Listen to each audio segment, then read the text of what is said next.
سيدنا محمد كما صليت على إبراهيم وعلى آل إبراهيم في العالمين إنك حميد مجيد. أعوذ بالله من الشيطان الرجيم. بسم الله الرحمن الرحيم.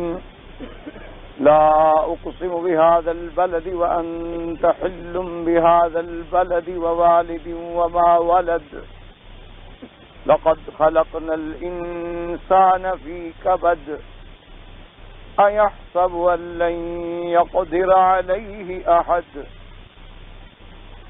يقول أهلكت مالا لبدا أيحسب أن لم يره أحد ألم نجعل له عينين ولسانا وشفتين وهديناه النجدين. اللہ تبارک و تعالی نے کلام مقدس کی ان آیات مبارکہ میں جو سورۃ البلد کی آیات ہیں ان چیزوں کی قسم کھائی اور اس کے بعد مقسم علیہ یا جواب قسم کے طور پہ ارشاد فرمایا کہ انسان جو ہے وہ پیدا کیا گیا بنایا گیا ہے فی شدت یعنی فی مشقت فی قبض مشقت. اب انسان کے مشقت کے بارے میں جیسے میں نے کل عرض کیا تھا کہ سیدنا ابن عباس رضی اللہ تعالی عنہ نے ارشاد فرمایا کہ ابتدائے آفرینش سے لے کر یوم قیامت تک اگر دیکھا جائے تو پورے انسان کے احوال جو ہیں وہ سراسر مشقت کے ہیں اور سراسر صعب.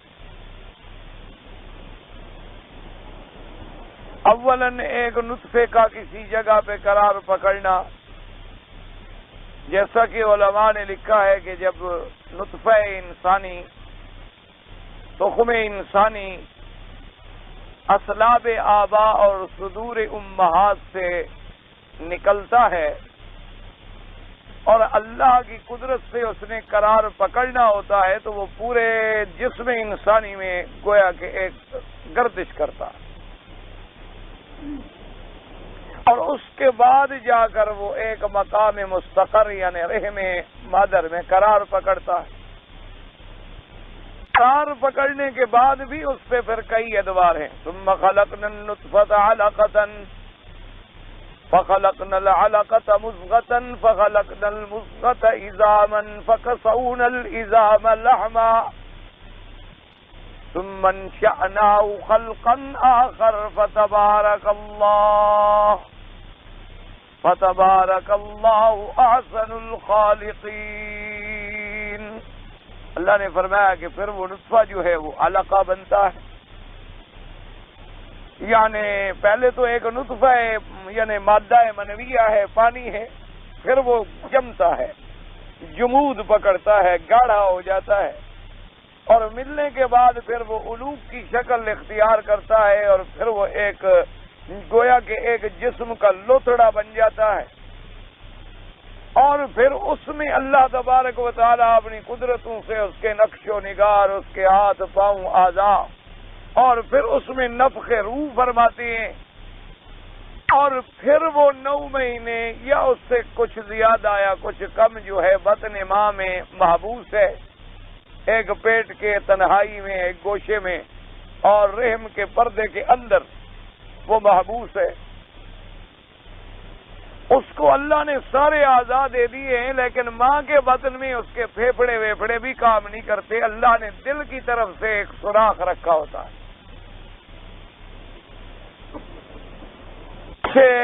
آج کل بھی ڈاکٹر عام طور پہ کہتے ہیں نا بچے کے پیدا ہونے کے بعد کہ جی اس کو مرمر ہے یعنی اس کے دل میں سوراخ ہے اور وہ کبھی آہستہ آہستہ خود بند ہو جاتا ہے اور کبھی ڈاکٹروں کو آپریشن کر کے بند کرنا پڑتا ہے.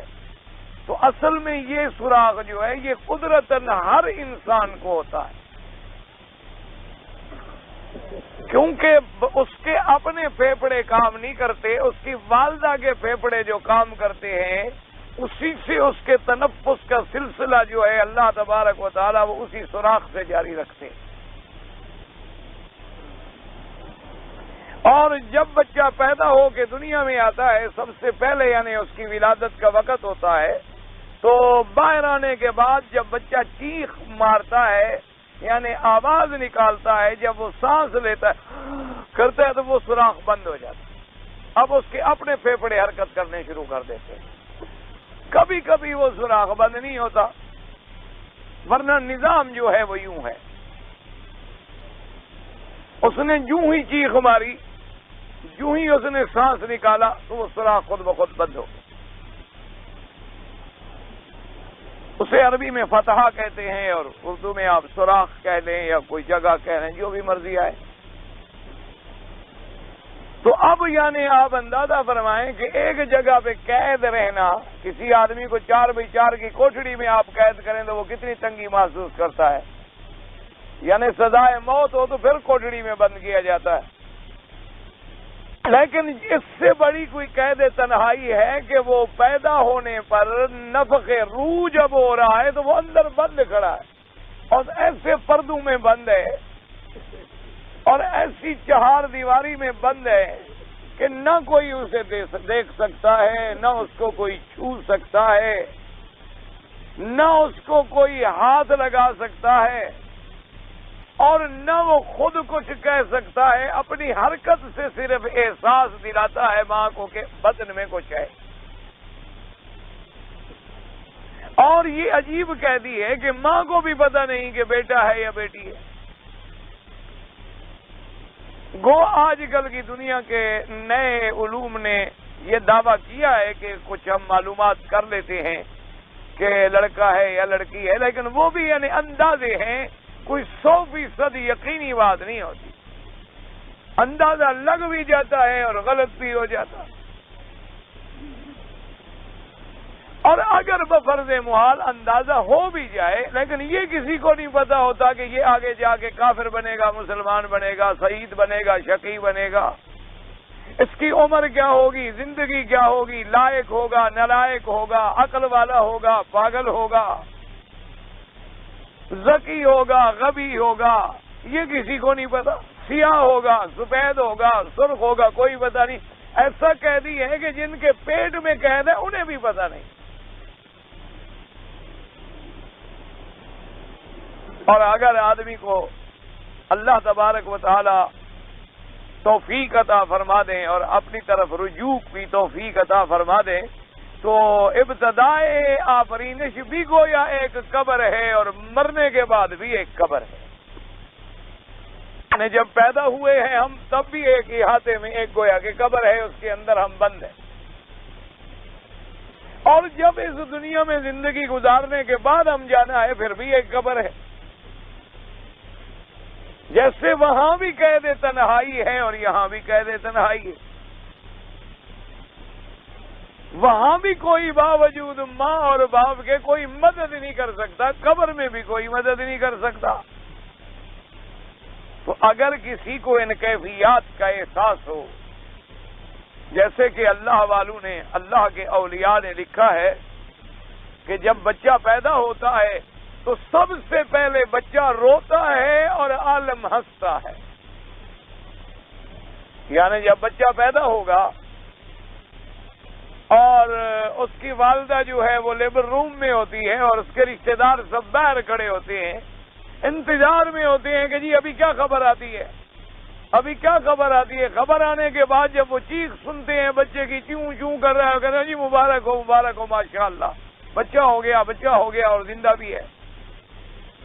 اور جب تک وہ نہ روئے سارے حیران کھڑے ہیں، پتہ نہیں مردہ ہے، پتہ نہیں مر گیا، سانس لیتا ہے کہ نہیں لیتا. اور جتنی دیر اس کے اس آواز نکالنے میں لیٹ ہو جائے تو اندیشہ ہوتا ہے کہیں پاگل بھی نہ ہو جائے.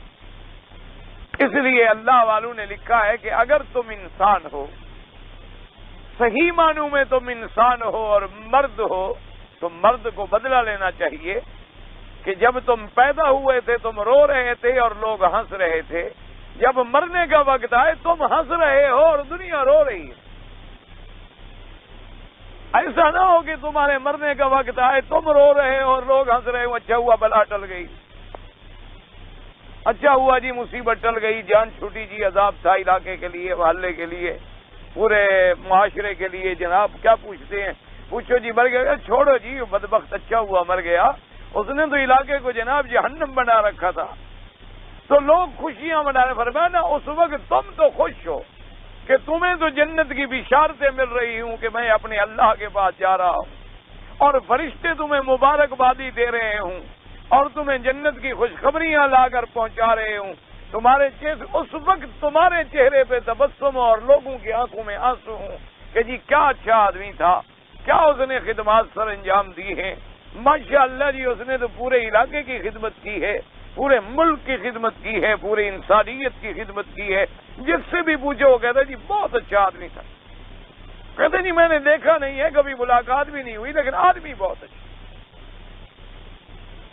تو فرمایا کہ اس طرح اب جناب یہ پہلی قید تھی، پیدا ہونے کے بعد پھر مشقتیں مشقتیں مشقتیں، مرنے تک مشقتیں آ گئیں، تو اب اتنی مشقتوں میں گزرنے کے بعد کوئی طریقہ کار ہے نا کہ آخر کہ ہمیں کوئی اپنی ایسی زندگی ملے جس میں آئندہ آرام ہی آرام ہو، ورنہ اب اگر یہاں بھی مشقت اور ولادت میں بھی مشقت، بادل ولادت بھی مشقت، حیات زندگانی میں بھی مشقت، اور اگر قبر میں بھی مشقت، اور اگر حشر میں بھی مشقت، اور آخرت میں بھی تکلیف میں آ گئے، تو پھر نعوذ باللہ نتیجہ کیا ہوا؟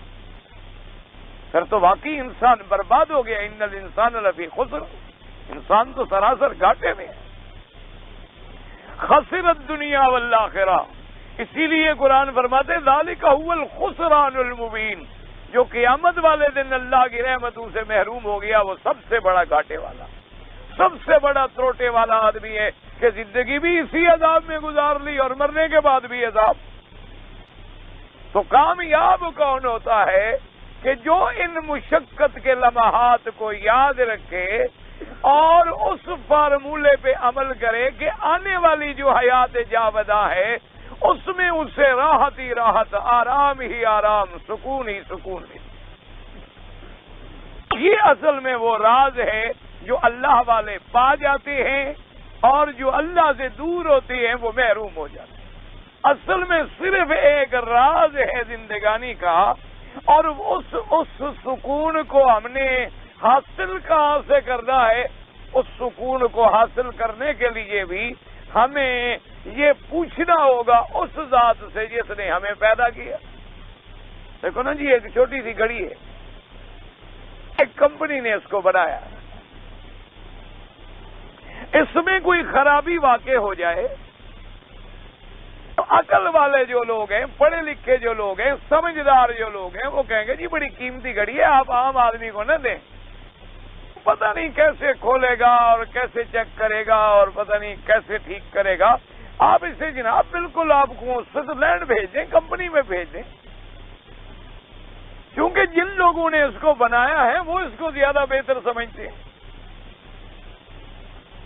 اسی طرح گاڑی ہے، اسی طرح اور دنیا کے آلات ہیں، مشینری ہے، کوئی چیز ہے، تو اللہ فرماتا ہے میرے بندے جب ہر بات میں تو اس کے موجد کی طرف رجوع کرتا ہے تو کبھی اپنی کامیابی اور اپنی اوور ہالنگ کے لیے بھی اپنے خالق کی طرف رجوع کیا ہے کہ جس نے مجھے بنایا ہے میں اس سے تو پوچھوں، اور اس سے پوچھنے کا کیا طریقہ ہے کہ اس سے تو ہم بات کر نہیں سکتے، اللہ کی تو زیارت بھی نہیں ہو سکتی دنیا میں، تو اس کے پوچھنے کا طریقہ ہوتا ہے اللہ نے پھر انبیاء بھیجے، اللہ نے اپنے رسول بھیجے ہیں، اللہ نے اپنی کتابیں اتاری ہیں، اور انبیاء کے بعد پھر ان کے ورثاء علماء آتے ہیں، اور نسلاً بعد نسلاً، جیلاً بعد جیل، ایک سلسلہ ہے وہ چلتا رہتا ہے خیر اور شر کا قیامت تک۔ اللہ تبارک و تعالی جن کو توفیق دیتے ہیں تو وہ اپنے اصل ٹھکانے پہ رجوع کرتے ہیں، اور جن کو توفیق نہیں ہوتی وہ آرام ڈھونڈنے کے لیے کبھی دنیا کا سہارا لیں گے، کبھی دولت کا سہارا لیں گے، کبھی طاقت کا سہارا لیں گے، کبھی اقتدار کا سہارا لیں گے، کبھی کرسی کا سہارا لیں گے، کبھی ظاہری طور پہ مکان بنانے میں مشغول ہوں گے، کبھی زراعت میں مشغول ہوں گے، لیکن پریشانیاں بڑھتی چلی جائیں گی، سکون نہیں ملے گا۔ سکون کی دولت اگر ڈھونڈنی ہے تو الا بذکر اللہ تطمئن القلوب، اللہ نے ایک نسخہ بیان فرما دیا ہے کہ میرے ذکر میں ہی دلوں کا سکون ہے اور تمہیں کہیں نہیں ملتا۔ اسی لیے میرے آقا نے فرمایا قرۃ عینی فی الصلاۃ، میری آنکھوں کی ٹھنڈک جو ہے نماز۔ اسی لیے حضور نے فرمایا کہ جب تمہیں کوئی پریشانی آ جائے گھبرانے کی بات نہیں، واستعینوا بالصبر والصلاۃ، اس مصیبت پہ صبر کرو اور نماز شروع کرو، نماز پڑھنی شروع کر دو۔ اسی طرح میرے آقا کی سنت ہے اذا حدث حدث فرماتی ہیں یا حذبہ امر، جب کوئی بڑی مشکل حضور کو پیش آ جاتی تو حضور نماز شروع۔ اور یہی وہ معمول ہے صحابہ کا، تابعین کا، تبع تابعین کا، ائمہ مجتہدین کا، ائمہ محدثین کا، اور اللہ کے اولیاء کا اور علماء کا رحمت اللہ علیہم اجمعین، کہ جب بھی انہوں نے سکون ڈھونڈا ہے وہ سکون اللہ کے ہاں ملتا ہے، نہ دولت میں ہے، نہ دنیا میں ہے، نہ اقتدار میں ہے، نہ کرسی میں ہے۔ یہ ظاہری باتیں ہیں، چند منٹوں کی باتیں ہوتی ہیں، اس کے بعد پریشانیاں اور زیادہ ہو جاتی ہیں، کم نہیں ہو رہی۔ لیکن جتنا تم اللہ کے ذکر میں بڑھتے چلے جاؤ گے اتنی تسکین بڑھتی چلی جائے گی، جتنی تم اللہ سے تعلق جوڑتے چلے جاؤ گے اتنی دلوں کا اطمینان بڑھتا چلا جائے گا، دلوں کے سکون۔ اور اس سے ابھی آپ اندازہ لگا لیں کہ آج سے 1400 سال پہلے کی تاریخ آپ اٹھا کے دیکھ لیں، جتنے تک اس تاریخ میں لوگ اللہ کے دین کے قریب تھے، کبھی آپ نے نہیں سنا ہوگا کہ ان کو ایسے کوئی اچانک موت آ گئی، کوئی یہ ہو گیا، کوئی وہ ہو گیا۔ کوئی پریشانی ہے علاج نواز ہے۔ سیدنا عبداللہ ابن مسعود رضی اللہ تعالی عنہ بیمار تھے، حضرت امیر المؤمنین سیدنا عثمان ابن عفان رضی اللہ تعالی عنہ وارضاہ آپ ان کی عیادت کے لیے تشریف لے گئے اور فرمایا کہ بھائی حضرت آپ کو تو تکلیف زیادہ معلوم ہوتی ہے، اگر اجازت ہو تو میں خاص طبیب کا انتظام کروں، آپ کے پاس اچھے سے اچھا اور اعلیٰ سے اعلیٰ طبیب بھیجوں جو آپ کا علاج کرے۔ تو حضرت عبداللہ ابن مسعود رضی اللہ تعالیٰ عنہ مسکرائے اور فرمایا کہ امیر المومنین الطبیب الذی امرضنی، مجھے میرے طبیب ہی نے تو بیمار کیا ہے، آپ کس کو بھیجیں گے؟ یعنی عبداللہ ابن مسعود نے مراد لیا اللہ تبارک و تعالیٰ کی ذات، کہ شفا دینے والے بھی وہی ہیں اور علاج والے بھی وہی ہیں، انہوں نے تو بیمار کیا ہے، تو آپ کا طبیب مجھے کیا فائدہ پہنچائے گا؟ تو انہوں نے کہا کہ حضرت میں کو چاہتا ہوں کہ آپ کی خدمت میں ہدیہ بھیج دوں، میں نے پہلے جرت نہیں کی کہ آپ سے اجازت لے لوں کہ آپ کی خدمت میں کچھ ہدیہ بھیج دوں، اب تو اللہ نے اسلام کو بہت کچھ دیا ہے اور بیت المال میں بڑی وسعت ہے، تاکہ آپ کے دولت کچھ کام آ جائے گی۔ تو حضرت عبداللہ ابن مسعود مسکرائے اور فرمایا کہ امیر المومنین جب میں تندرست تھا، جوان تھا، زندہ تھا، اس وقت تو آپ کو ہدیہ بھیجنے کا خیال نہیں آیا، اب موت کے وقت کیا فائدہ؟ کیا تو چلو زندگی میں آپ بھیجتے شاید کسی کام لگ جاتا، اب مجھے کیا ضرورت ہے اس وقت آپ کے ہدیے کی؟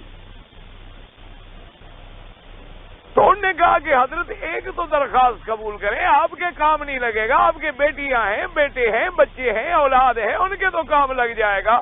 تو فرمایا کہ عجیب بات ہے، میں نے تو اپنے بیٹے بچوں کو سورۃ الواقعہ یاد کرا دی ہے، اور حضور نے فرمایا جو سورۃ الواقعہ رات کو پڑھ لے کبھی بھوکا نہیں ہوگا، میرے بچوں کو تمہاری کیا ضرورت؟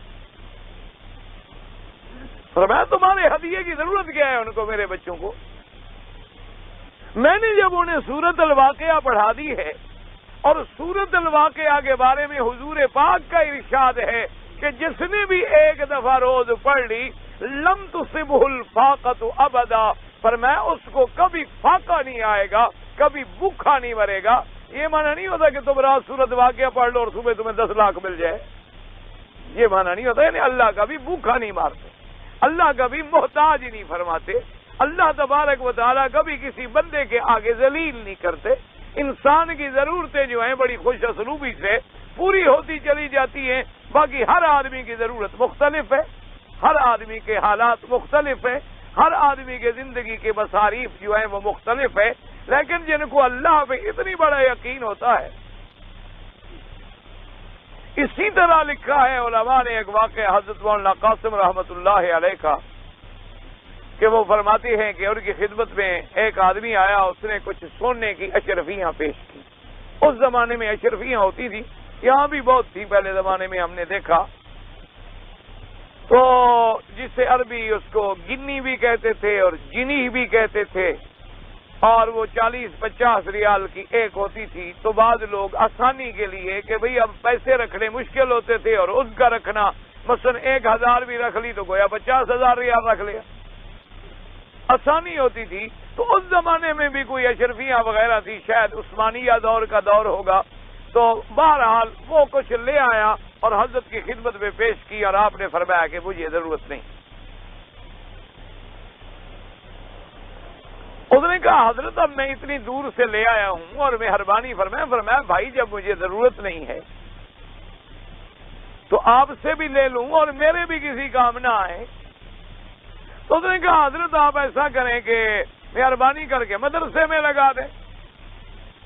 تو نے فرمایا مدرسہ آپ نے بھی دیکھا ہوا ہے، آپ نے بھی طالب العلم دیکھے ہوئے ہیں، تو آپ جا کر ان کو خود دے دیں.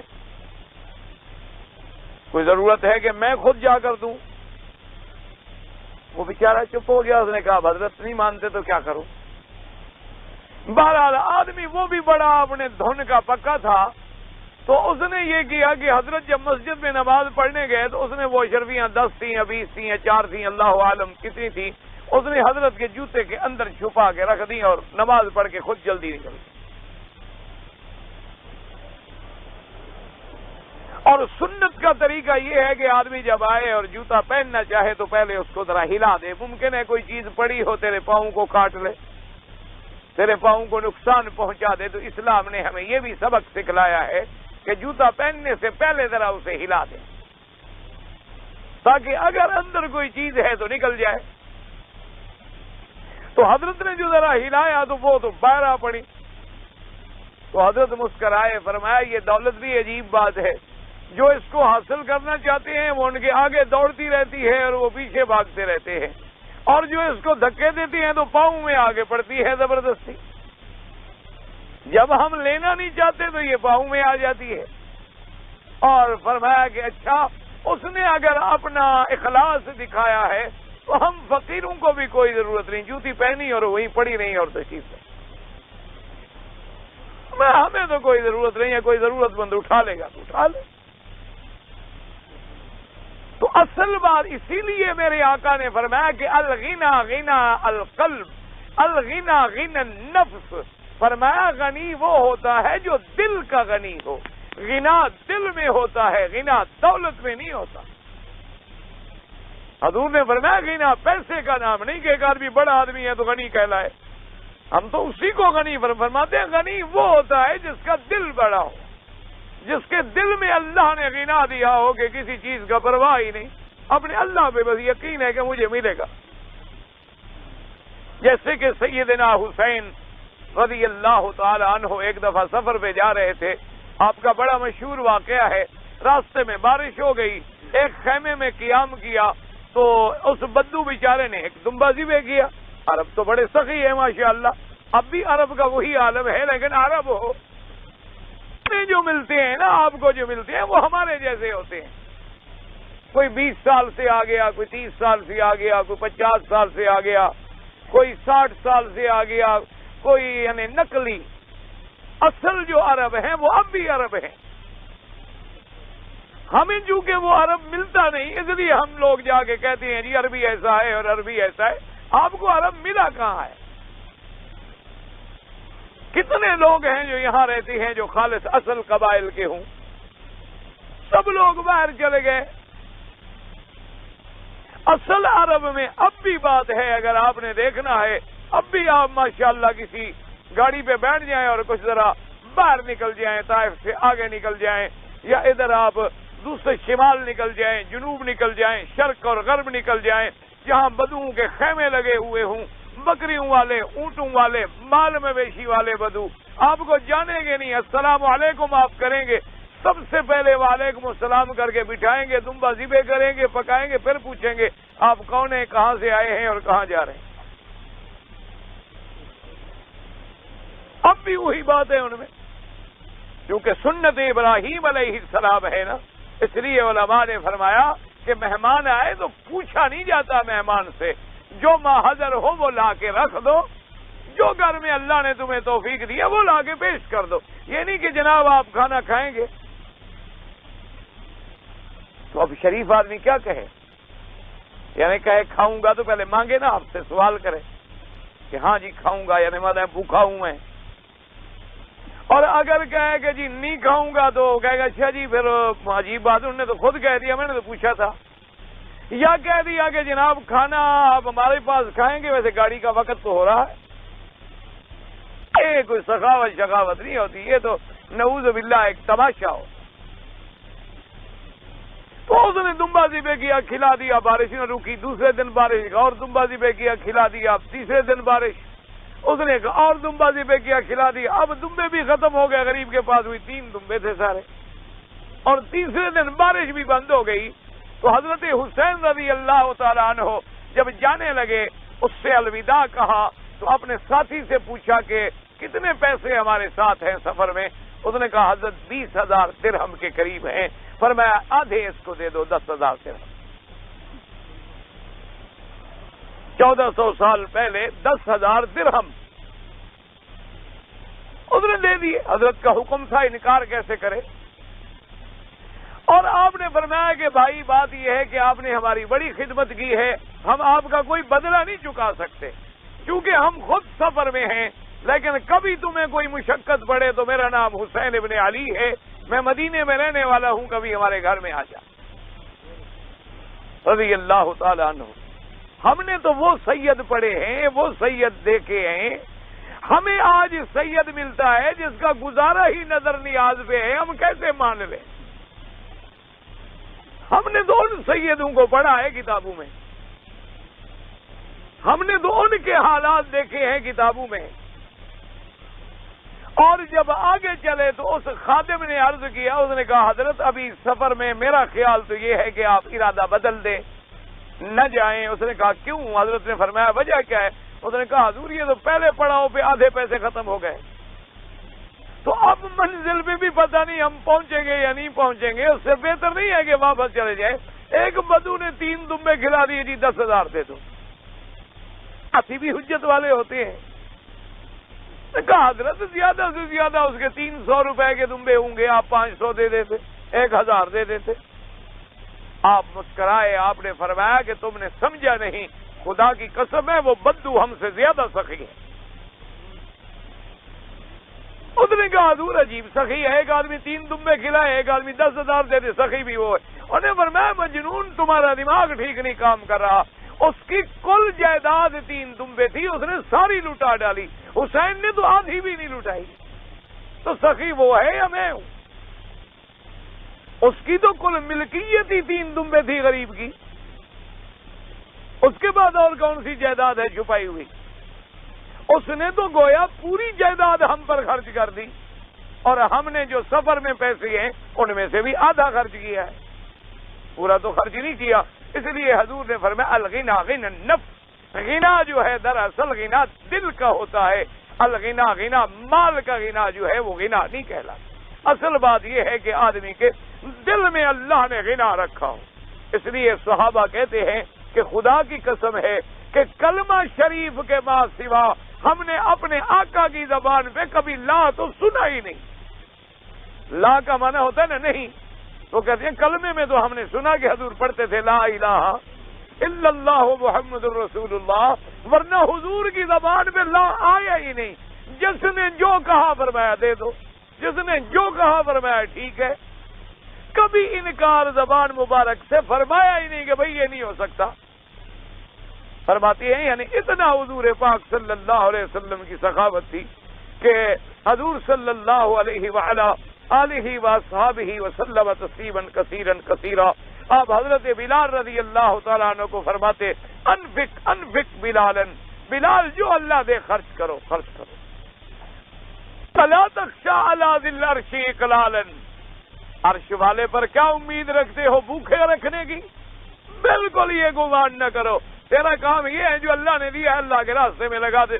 حتیٰ کہ حضرت بلال ادھار لیتے رہتے، حضور کے مہمانوں کو کھلاتے رہتے۔ ایک دن روتے ہوئے آ گئے، حضور نے فرمایا کیا ہو گیا بلال، کیوں رو رہے؟ حضور نے کہا حضور آج یہودی نے مجھے پکڑ لیا بازار میں۔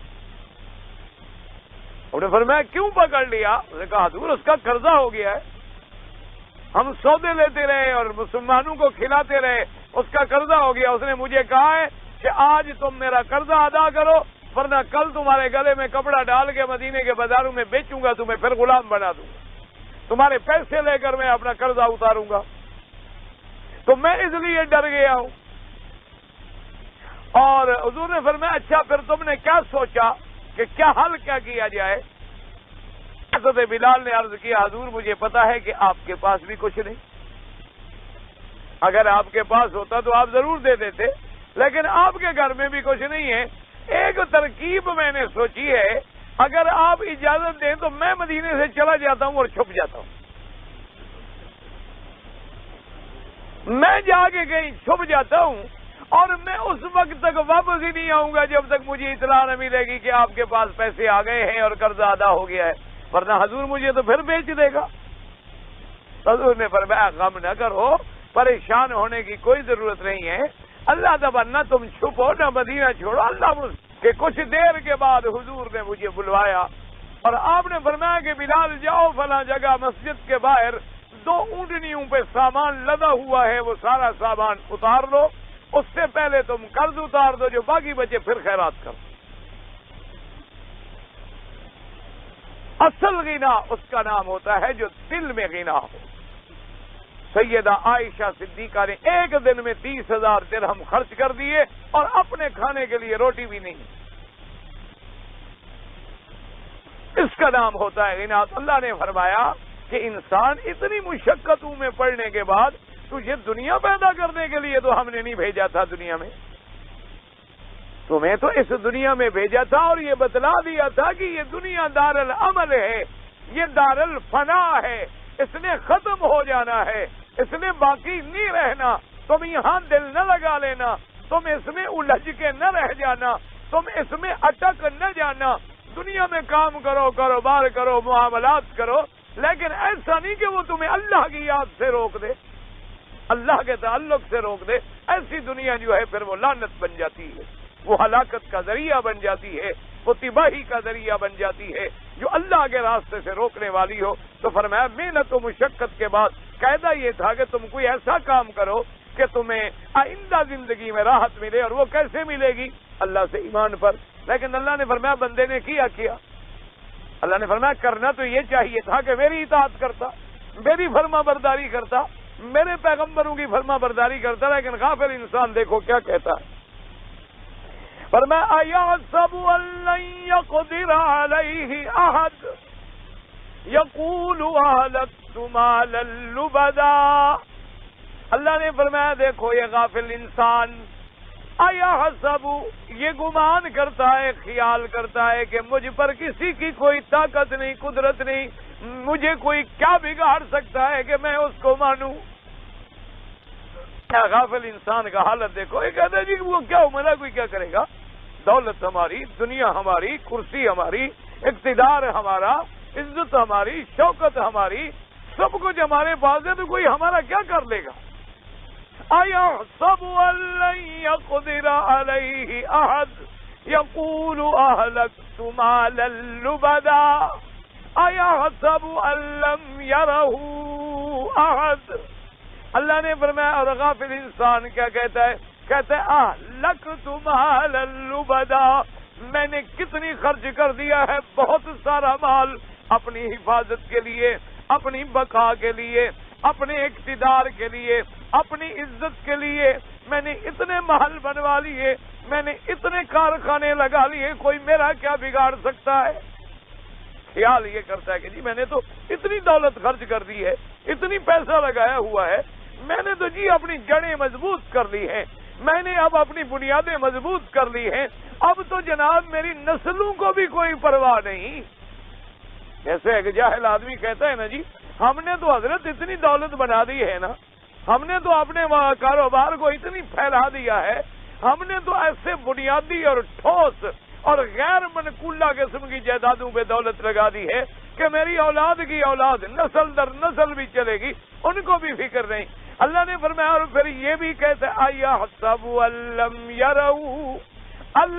يَرَهُ أَحَدٌ، اور یہ گمان کرتا ہے کہ میں جو کچھ کما رہا ہوں حلال سے، حرام سے، سود سے، ربا سے، چوری سے، ڈاکے سے، کوئی آنکھ مجھے دیکھنے والی بھی نہیں،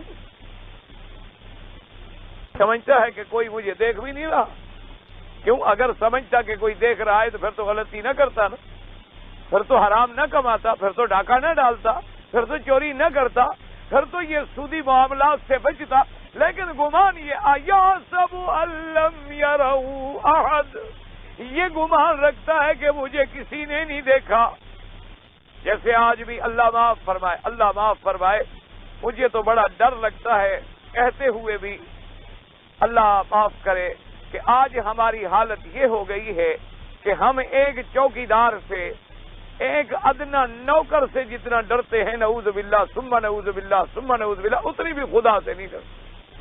کیا معاف کر دے مجھے، اللہ کرے میرا خیال غلط ہو، لیکن حالات ایسے مقام پہ پہنچ گئے ہیں، اس کی وجہ یہ ہے کہ آپ کا نوکر موجود ہو تو اس کے سامنے آپ زنا نہیں کرتے۔ ایک آدمی چوکیدار دیکھ رہا ہو تو آپ تالا نہیں توڑتے، ڈاکہ نہیں مارتے، چوری نہیں کرتے، لیکن تمہیں کیا یہ یقین نہیں کہ سب کچھ ہمارا خدا بھی دیکھ رہا ہے؟ تو اگر اتنا ڈر بھی ہمیں خدا کا ہوتا تو کبھی ہم جرم کرتے؟ اب دیکھ لو نا کہ جن کو یقین ہوتا ہے کہ خدا دیکھ رہا ہے کہ زلیخا نے کیا جال ہے جو نہیں بچھا دیا، زلیخا نے کیا انتظام ہے جو نہیں کر دیا، یعنی محل اس کا، ملازم اس کے، نوکر اس کے، کنیزائیں اس کی، اور پھر جس کو بلایا جا رہا ہے وہ بھی غلام ہے، خریدا ہوا، اور پھر اہتمام یہ کیا گیا ہے کہ جوں جوں حضرت یوسف داخل ہوتے جائیں پیچھے سے دروازے بند کر دیے جائیں۔ آپ جوں جوں آ رہے ہیں برآمدے میں، پھر محل میں، پھر دوسرے میں، پھر تیسرے میں، پھر چوتھے میں، پھر خاص خلوت گاہ میں، پیچھے سب دروازے بند ہو گئے ہیں، اور جب سارے انتظامات مکمل ہو گئے اور اندر آنے کے بعد یوسف علیہ السلام اکیلے ہیں، جوانی ہے، بے بس ہیں، اور اس وقت پوری طرح اس نے حملہ کیا اور قالت حیت لک، کہا کہ اب کس بات کو تم انتظار کر رہے ہو، اب تو میری خواہش آپ کو پوری کرنی ہوگی۔ قال معاذ اللہ، یہ ہے مقام انسانیت، یہ ہے خدا کا ڈر۔ انہ ربی احسن مثوائی انہ لا یفلح الظالمون۔ اسی وقت حضرت یوسف نے فرمایا اللہ کی پناہ، کیا کہہ رہی ہو تم، کیا رہی ہو؟ انہ ربی، وہی میرا رب ہے جس نے پالا، مجھے پیدا کیا، مجھے پرورش کیا اور میری حفاظت کی، اور جس نے میرے ٹھکانے کا بھی بہتر انتظام کر دیا کہ یہاں شاہی محلوں میں ٹھہرا دیا۔ فرمایا انہ لا یفلح الظالمون، اور ہرگز فلاح نہیں پاتے جو لوگ حد سے گزرنے والے ہوں، حلال کے بجائے حرام میں پڑنے والے، اللہ کے فرمان کے بجائے نافرمانی کرنے والے۔ اس وقت بھی خدا کی یاد ہے۔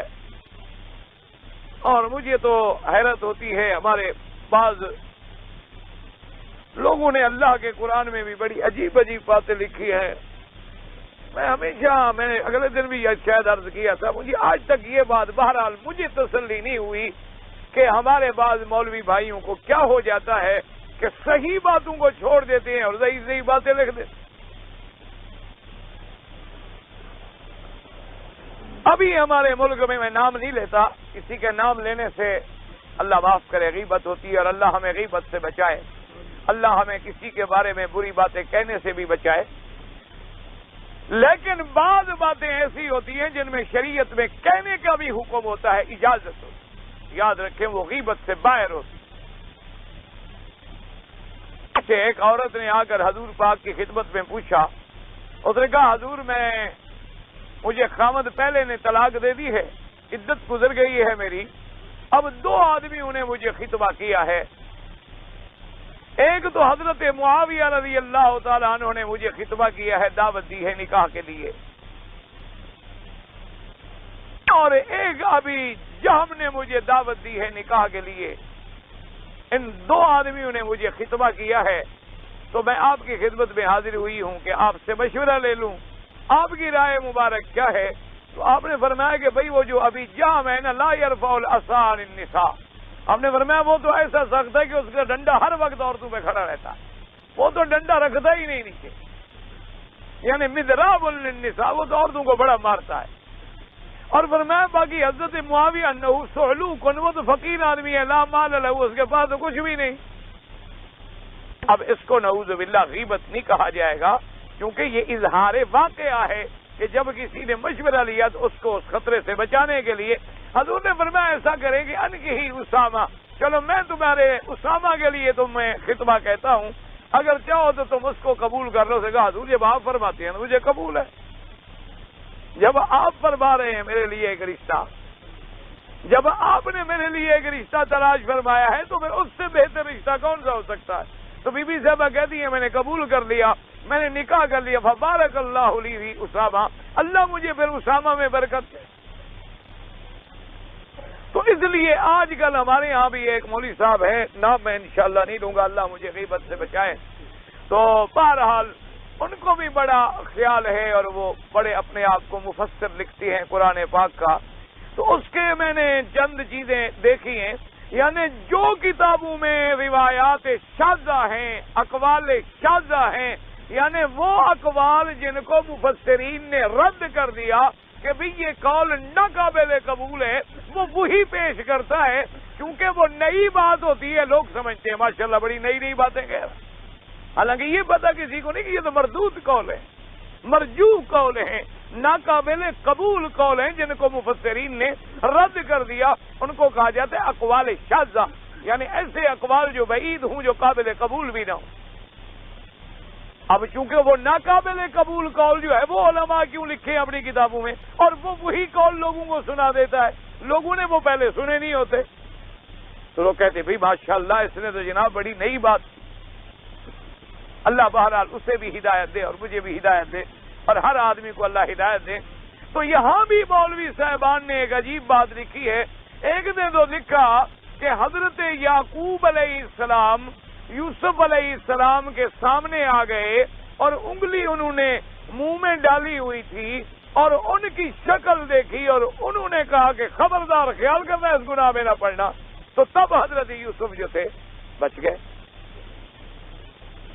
اور دوسرے مولوی صاحب نے یہ لکھ دیا کہ ایک کونے میں بت رکھا تھا بی بی زلیخا کا، کہ وہ اس بت کو پوجا کرتی ہوگی، تو اس نے جا کر اس پہ کپڑا ڈالا، تو حضرت یوسف نے فرمایا کہ ماذا تفعلی، تم نے کیا کیا ہے؟ تو اس نے کہا یہ میرا خدا ہے، میں نے اس پہ کپڑا ڈالا ہے کہ اس کے سامنے گناہ کے بارے میں آگے بڑھنا یا گناہ کی بات کہنا جو ہے مجھے اس سے شرم آتا ہے۔ تو کہتی ہیں پھر حضرت یوسف علیہ السلام نے یہ بات کی، تو یہ دونوں باتیں جو ہیں ناقابل قبول ہیں۔ یاد رکھیں آپ نے حضرت یعقوب کی شان تو بیان کر دی، لیکن یوسف بھی تو اللہ کا نبی ہے، یعنی اللہ کے نبی کو یعنی اپنے باپ نے اگر نہ روکا ہوتا نعوذ باللہ وہ گناہ کر دیتے، کوئی عقل کی بات ہے۔ اور دیکھیں یعنی زلیخا کو تو جھوٹے خدا کا خیال آیا اور یوسف کو بعد میں اپنے خدا کا خیال آیا، عجیب بات ہے، یعنی اللہ کے نبیوں پر ایسی بات پر کہہ دینا نعوذ باللہ۔ اللہ کے نبی پاک ہوتے ہیں گناہوں سے، اللہ کے نبی معصوم ہوتے ہیں، اللہ کے انبیاء کو اللہ نے ایسی حفاظت میں رکھا ہے کہ ان کے دلوں میں بھی ایسے خیالات نہیں گزرتے، اور قرآن صاف کہتا ہے کہ حضرت نے تو 1 منٹ ہی نہیں لگایا، اس نے قالت حیت لک قال معاذ اللہ. درمیان میں نہ با ہے نہ فا ہے نہ سما ہے. حضرت یوسف علیہ السلام نے فوراً کہا معاذ اللہ. اور جیسے آگے انہوں نے کہا ہے کہ انہ ربی کہ ضمیر جو ہے وہ عزیز مصر کی طرف راجع ہے کہ وہ میرا سردار ہے, اور سردار کو بھی رب کہا جاتا ہے کہ اس نے مجھے اچھا رکھا, اچھی طرح ٹھہرایا. ایسے تکلف میں پڑھنے کی کیا ضرورت ہے؟ اور انہ لا یفلح الظالمون, وہ نہیں فنا, وہ ضمیر اللہ کی طرف ہے, تو یہاں بھی اللہ کی طرف ہے. پہلے بھی اللہ کا ذکر ہے. حضرت یوسف نے اپنے خدا کو خدا کہا, اپنے رب کو رب کہا, یہ نہیں کہ عزیز مصر کو کہا کہ میرا رب ہے. بلا وجہ تکلفات میں پڑھنے کی کیا ضرورت؟ اس لیے ہمیشہ بات یہ ہوتی ہے کہ اللہ تبارک و تعالی جب گناہوں سے بچانے کے لیے, اور جو انسان ہوتے ہیں جن کو یعنی اللہ کا ڈر ہوتا ہے وہ علیحدہ ہیں, وہ بند کمروں میں ہے, لیکن خدا کا ڈر غالب. اور جن پہ خدا کا ڈر نہ ہو وہ کعبے میں رہتے ہوئے بھی حیا نہیں کرتے, مدینہ منورہ میں رہتے ہوئے بھی حیا نہیں کرتے. کتنے لوگ ہیں جو مکے اور مدینے میں بھی منشیات بیچتے ہیں, کتنے لوگ ہیں جو مکے اور مدینے میں بھی ویزے بیچنے کا دھندا کرتے, کتنے لوگ ہیں جو مکے اور مدینے میں بھی لوگوں کی بیویوں کو اپنی بیویاں بنا کے ویزوں پہ بلاتے, کتنے لوگ ہیں جو مکے اور مدینے میں دروازے کے باہر کھڑے رہتے ہیں اور نماز نہیں پڑھتے, کتنے لوگ ہیں جو مکے اور مدینے میں بھی ساری رات نہ قرآن نصیب ہے, نہ ذکر نصیب ہے, نہ طواف نصیب ہے, دن میں نوکری ہے, رات میں فلم ہے. کیوں؟ جب اللہ کا ہمارے دلوں میں خوف ہی نہ رہے تو پھر ڈر کس بات کا رہے گا باقی. اس لیے اللہ نے فرمایا کیا یہ بدبخت یہ گمان کرتا ہے کہ مجھے کسی نے نہیں دیکھا. اَيَحْسَبُ أَن لَّمْ يَرَهُ أَحَدٌ. اور آگے کتنا پیارا اللہ کے قرآن میں ایک ایک لفظ میں دعا کرو, اللہ غور کی توفیق دے سمجھنے. فرمایا أَلَمْ نَجْعَل لَّهُ عَيْنَيْنِ.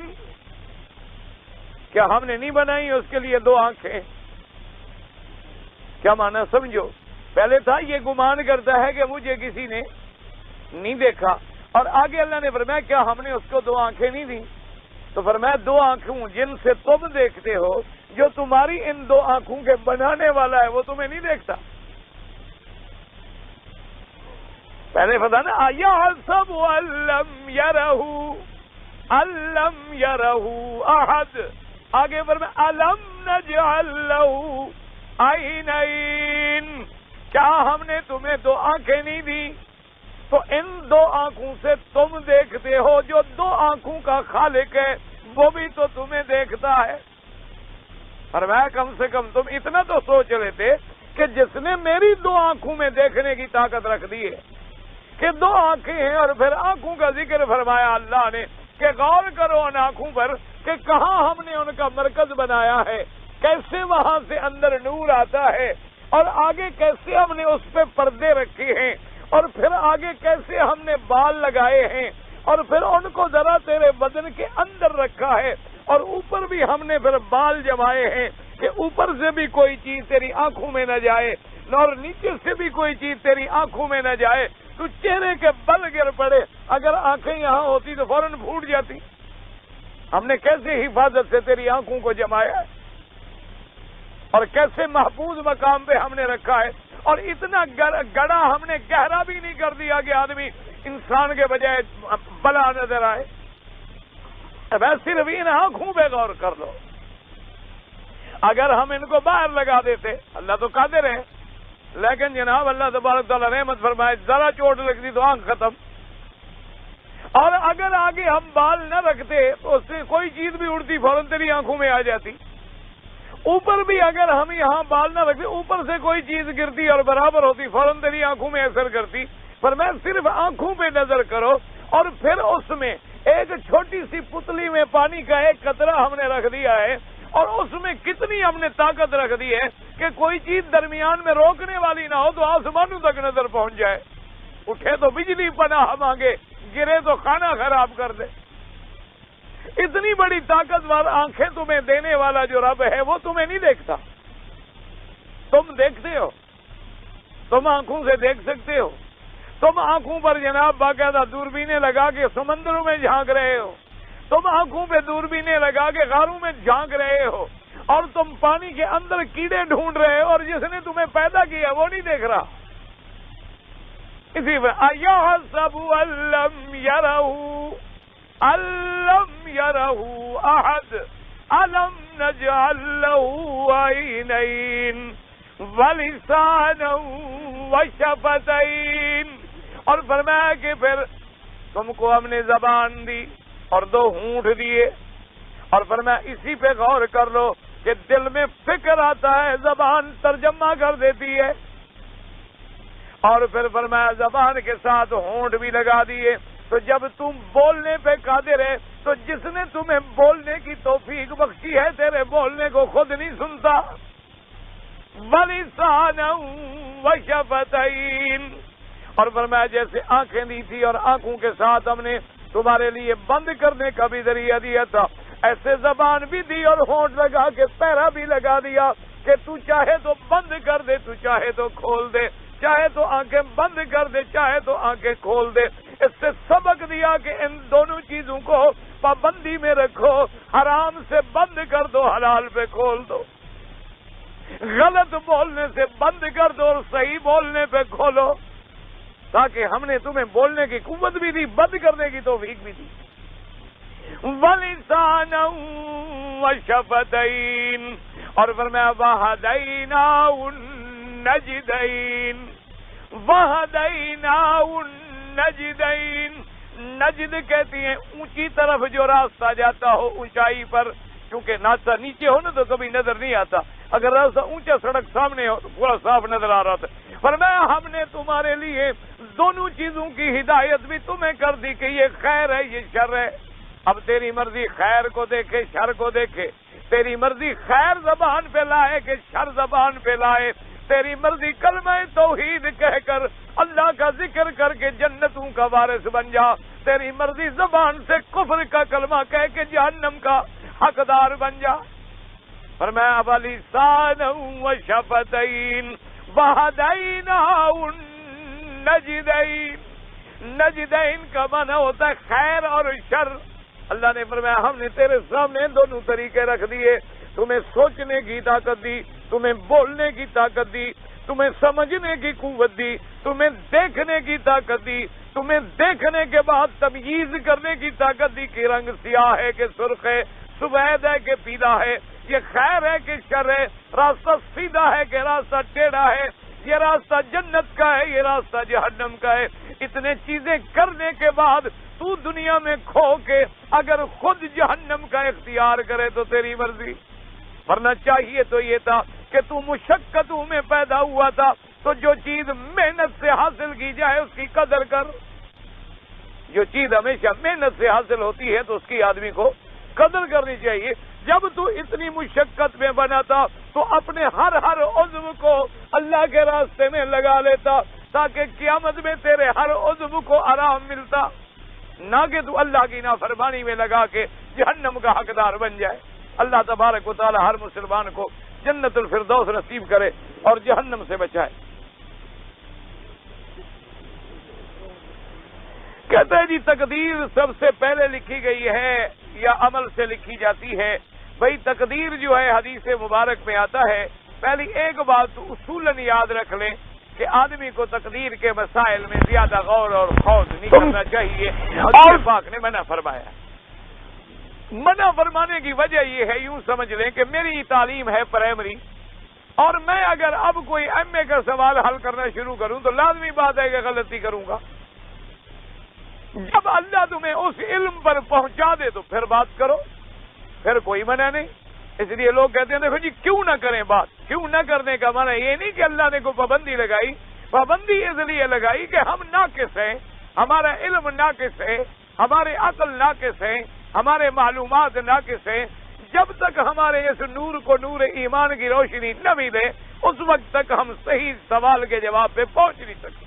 تو اس لیے جب نہ پہنچ سکے تو بہتر ہوتا ہے کہ خاموش رہے. ویسے حدیث مبارک میں آتا ہے کہ اس پوری کائنات کو پیدا کرنے سے بھی اللہ نے 2000 سال پہلے سب تقدیر میں فیصلے لکھ دیے. اچھا، اب باقی لوگوں میں یہ ایک دماغ میں خرابی ہوتی ہے کہ جی اللہ نے جب لکھا ہے جی پھر میں نے تو چوری کرنی تھی. یہ بات نہیں ہے. بات یہ ہے کہ اللہ نے ہر بندے کو ایک اختیار دیا ہے کہ وہ اختیار اچھے کام اختیار کرے یا برے کام اختیار کرے. یہ بندے کو اختیار دیا ہے، اسی اختیار پہ سزا اور جزا ملتی ہے. لکھے ہونے کا معنی یہ ہے کہ مثال کے طور پر جیسے ایک ایئر کنڈیشن لگا ہوتا ہے، اس میں لکھا ہوتا ہے کہ یہ کولنگ اور نیچے لکھا ہوتا ہے ہاٹ. کیا معنی؟ یعنی اگر آپ نے ٹھنڈا کرنا ہے تو کر سکتے ہیں اور گرم کرنا ہو تب بھی اسی ایک مشینری سے آپ کر سکتے ہیں.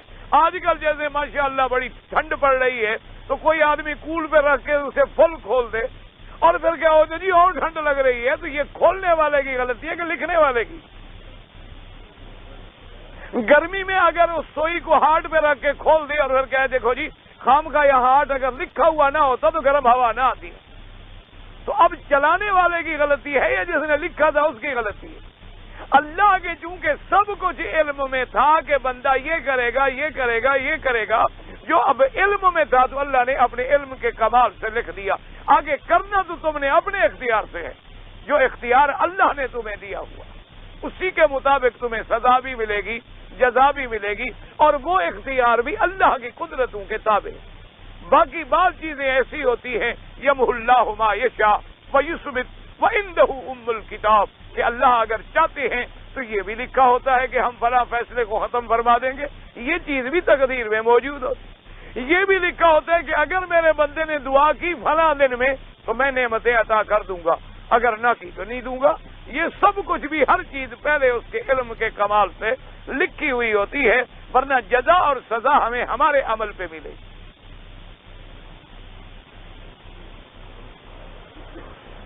میں نے طواف کیا، صفا مروہ نہیں کیا اور بال کٹوا دیے اور احرام کھول دیا، تو آپ صفا مروہ بھی دوبارہ کریں اور ایک بکری بطور دم بھی ادا کریں، کیونکہ صفا مروہ واجب ہے اور جب تک وہ نہ کیا جائے عمرہ مکمل نہیں ہوتا.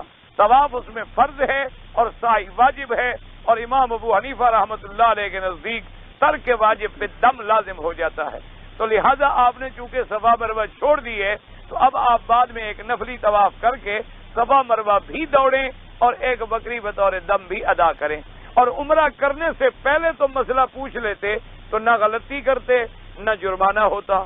لیکن مصیبت یہ ہے کہ ہر چیز کا آدمی کو شوق ہے پوچھنے کا، اگر نہیں خیال تو اللہ کے دین کا کوئی نہیں. وہ خود کر لے گا اور بعد میں کسی نے توجہ دلا دی تو کہ چلو یار پوچھ لیتے ہیں، ورنہ چھوڑو یار کیا ہو گیا، لوگ کر رہے ہیں ہم بھی کر لیں گے. جنت المحلہ کو کیوں کہتے ہیں؟ یہ اونچی طرف ہے اس لیے محلہ کہتے ہیں. بقی کو بقی اس لیے کہتے ہیں کہ بقی الغرقد اس جگہ کا نام ہے، اس لیے اس سے جنت البقی کہتے ہیں.